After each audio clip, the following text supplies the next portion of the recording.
What is going on, everyone, and welcome to another episode here on my channel of my Pirates podcast. Today, we kind of have a shorter episode. I think it's going to be the Pirates had big news over the weekend, even though they lost the series to the Cubs. They called up Konnor Griffin to the Altoona Curve.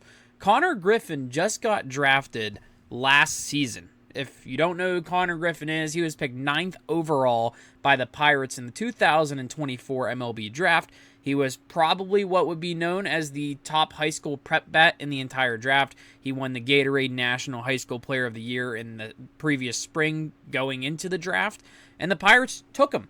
Now, a lot of people like to dismay the Pirates' development, especially of bats, and you could say I think I was one of those guys. I was kind of iffy with this pick because I was like, I would rather get the college bat because, I don't really trust the Pirates to develop these bats as much as I don't think anyone really trusts the Pirates to develop these bats. But Konnor Griffin has proved to be the exception. Konnor Griffin has done an amazing job so far in Bradenton and Low A, and then High A Greensboro. So going into the draft, there's the scouting grades right now. Hit 55, power 60, run 70, arm 70, field 60, an overall grade of 65. And also not to mention, and you can see it up top right here, the number 1, Konnor Griffin is now the number 1 prospect in all of baseball. He started previously, I think at the beginning of the year, he was in the 30s. Then he went up to around the 15 mark. And then Baseball America put him up high as well, around 1. And then MLB Pipeline followed suit and put him at the number 1 spot in all of baseball. And that is just amazing to see. And it's something cool or nice to see in Pirates land. Because let me just be honest, there hasn't been a lot to really be excited about here in Pirates land. I think we can all agree on this. It's been pretty bland, pretty bad. But seeing a guy get the top prospect role, the number 1 prospect in all of baseball, a year out of high school, and already being in Double-A, he's going to be making his Double-A Altoona debut looking like tomorrow, which today is Monday, so it's going to be on Tuesday, against the Reading Fightin' Phils, I think is who they are playing. And he's already in Double-A, not even a year into the big leagues. Not the big leagues, but the minor leagues in the organization. His ETA, you can see it down there, is 2027. There is a realistic chance Konnor Griffin could make the big leagues by the end of next season. Per se, maybe this is just a small sample size in Double-A Altoona. Maybe he starts there next year, or who knows, maybe the Pirates are actually aggressive with Konnor Griffin and just say, screw it, let's put him in Triple-A. Let's see what he can do. I mean, I wouldn't be opposed because now I'm really excited to see him play in the major leagues. But, at the same time, I don't want to rush him and screw up his development if it is going to get screwed up. So I don't think there's any wrong here. I think a lot of fans are just begging for something to work. There has to be one of these bats that pan out. Gregory Polanco is a really hyped up prospect. Started out okay, and now he's playing in Japan. Konnor Griffin, I really hope is that guy. And I saw a stat, Konnor Griffin's going to break McCutcheon's record for the youngest Altoona Curve player in Altoona Curve history, and he beats him by a fairly large margin. Both of them are 19 years old, and Konnor Griffin's going to beat him by, I think, 7 to 9 months, if I'm not mistaken. Now, looking at his stats so far this year, if you're interested in this, and this is a very interesting note, he is a combined .332 average across Low A and High A, a .414 OBP, a .524 slugging, a .938 OPS. He has 133 hits, 21 doubles, 4 triples, 16 home runs, 72 ribbies, 43 walks. He struck out 99 times and has a whopping 59 stolen bases. So this dude is a speed demon. Now, here's what's interesting.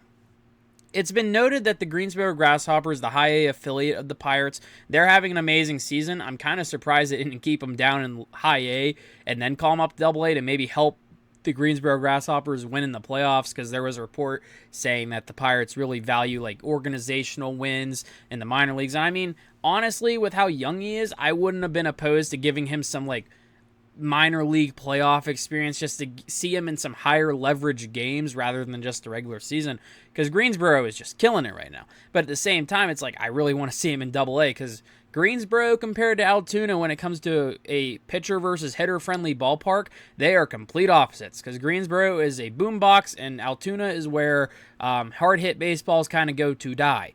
But let's start with Bradenton, which was kind of crazy. He starts in Bradenton, had some strikeout issues, but immediately just ended that in Greensboro. Like, he was able to get that over with quick in 50 games in low A Bradenton, a 338 average, 396 OBP, a 536 slugging, a 932 OPS. 50 games, like I said, 207 ABs, 49 runs scored, 70 hits, 10 doubles, 2 triples, 9 home runs, 36 ribbies, 15 walks to 53 strikeouts, and 26 stolen bases. So we're going to take a look at that walk to strikeout ratio, especially when he goes to Greensboro. But he hit 9 home runs. He hasn't hit over 10 in a stint in low A or high A yet. Overall 16 though this season. But it's surprising he's hit more home runs in low A than high A, because when you think Greensboro, we were all like, oh, he's going to hit like 50 nukes down there. When he went to Greensboro, his average dipped a slight bit. When you see dipped, it's like, oh, it still was amazing. He still hit 325 compared to the 338. This was as well in 51 games, so he's played one more game than he did in low A Bradenton in Greensboro. 325 average, a OBP higher than Bradenton at 432. In Bradenton, it was 396. His slugging dipped down a little bit, 536 in Bradenton to a 510 in Greensboro. His OPS went up, a 932 in Bradenton, and then in Greensboro, he had a 942. Like I said, 51 games, 194 ABs, so he had less official at-bats, that is. 48 runs scored, 63 hits, 7 less than Bradenton. 11 doubles, that's 1 more. 2 triples, the same. 7 home runs, just 2 less. Still had 36 ribbies. Now, here's the walk to strikeout ratio. So in Bradenton, it was 15 walks to 53 Ks. In Greensboro, however, it was 28 walks to 46 strikeouts. So that is something he actually really improved with. And it was something, whenever you think of really good prospects, you're kind of wondering, what do they really need to show, or what is something they can improve, if anything? And this was something I think a lot of people think he could have improved, and he took some strides to improve that very well. And then, of course, his stolen bases were higher in one more game in Greensboro. So in 50 games in Bradenton, he had 26 stolen bases. In Greensboro, in 51 games, he had 33 stolen bases. Konnor Griffin is a beast, and I am excited for this guy. When he was drafted, a lot of scouts were saying he could be like a Bobby Witt Jr. type. If the Pirates can hit on a guy that is a Bobby Witt Jr. type, that would be amazing. This dude is he's only 19. He's already 6 foot. He's 6'4", 225. Shortstop, outfield, I think he is going to be a shortstop. I think that is where he is going to be playing for the rest of his career. If he plays outfield, that's fine as well, but at the same time, there is now a hole at shortstop because, per se, IKF is not coming back. I don't think he is coming back. He's still on the team, but I think he's gone. If the Pirates see Konnor Griffin coming soon, they're probably going to get the 1-year deal, shortstop, veteran, older guy. Trying to think of the name off the top of my head. I always bring up Miguel Rojas or something on the Dodgers right now. But someone like that, a cheap free agent who isn't that good, isn't that bad at the same time, and it's kind of like a little stopgap. Think Tommy Pham type. Think a Rowdy Tellez type of player at shortstop, especially if they know Konnor Griffin is ready to go. If Konnor Griffin starts the year next year in AAA or gets a month in AA and then they just stick him in AAA, I think that's the path to go. And if per se, and I'll do an off-season preview or we'll talk more about this in future episodes, but per se they're going to actually spend the money they got rid of in these trades, they could add money for a third baseman instead of just focusing on shortstop. Sorry about the dog barking if you guys can hear that. But yeah, whenever you look at what they could do with Konnor Griffin, I think he has to be the shortstop of the future because you have a guy, and he has proven to be nothing but what I think the Pirates got out of him. This is now back-to-back drafts because they picked Seth Hernandez this year, where they picked probably the best high school player available in the draft. The easiest, best high school player in the draft. I am really excited about this. He's been known as the owner of the loudest tools in his entire draft class. He has 5-tool potential coming out from his 6'4" frame. This is from his pipeline page. While he makes consistent contact and has shown the ability to control the zone well, some evaluators did worry about the length in his swing and some timing issues he needs to iron out, which it does look like he has figured out when I just read those stats. So Konnor Griffin, I am really excited about this. And just to put this into perspective, I do want to bring up the top prospects in all of baseball because this is somewhat of a very interesting thing. Okay, so here are the top 7 prospects in baseball. So why did I pick top 7 instead of top 10? That is because about the first 6, if you notice something really quick, if you can see on my screen there, what do they all play? What position? They're all shortstops. And then why did I stop at a Bubba Chandler? It's because Bubba Chandler is on the Pirates, and he's still number 7.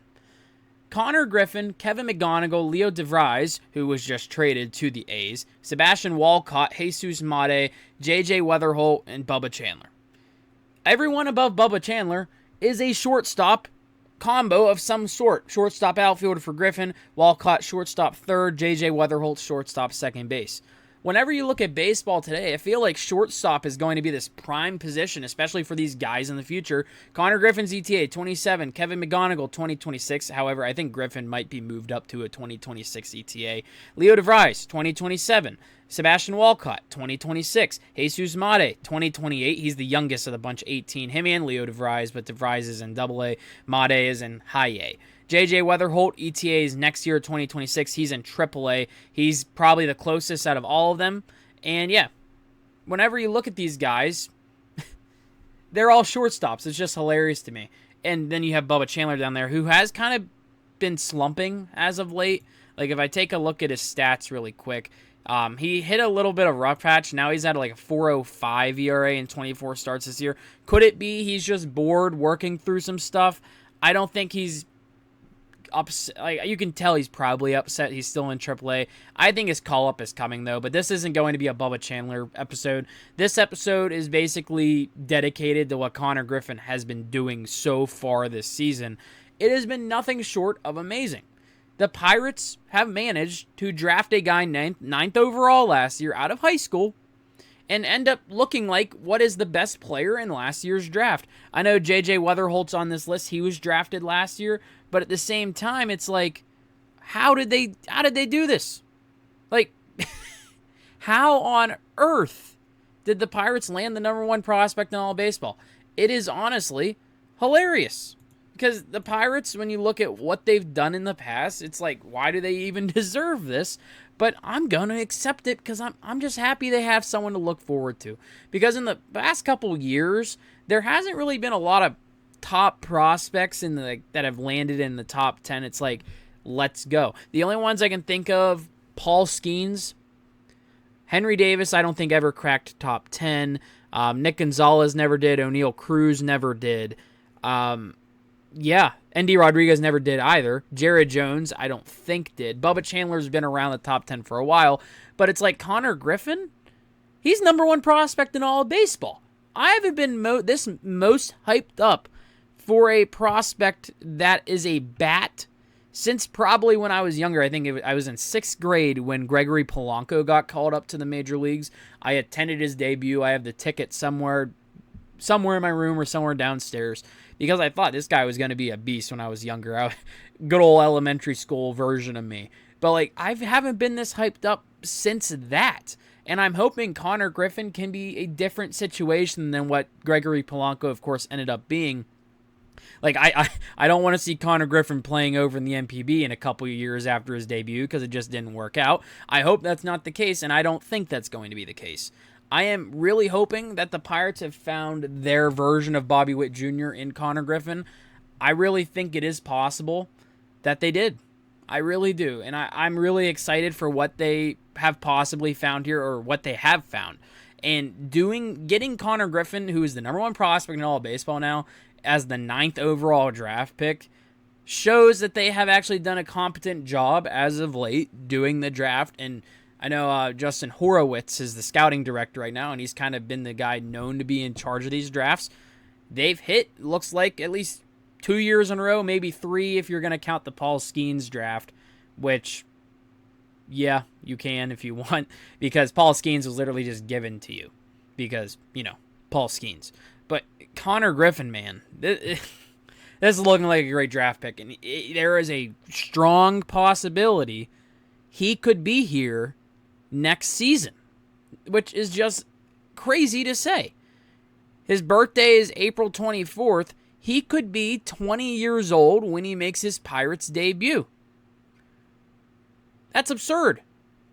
per se he makes it to AAA right out of spring training, which I honestly, there's a chance. If he tears up AA and still does really good to end this season, maybe they just throw him in AAA just for a taste and then maybe send him back to AA after spring training.